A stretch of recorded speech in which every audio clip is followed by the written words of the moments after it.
বহুদিন আগে এক গ্রামে আক্তার নামের একটি ছেলে বাস করত।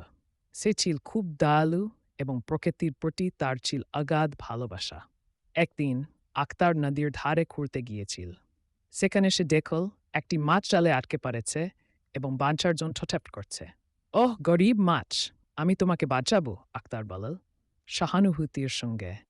আক্তার সাবধানে জাল থেকে মাছটিকে মুক্ত করল এবং সেটিকে নদীতে ছেড়ে দিল।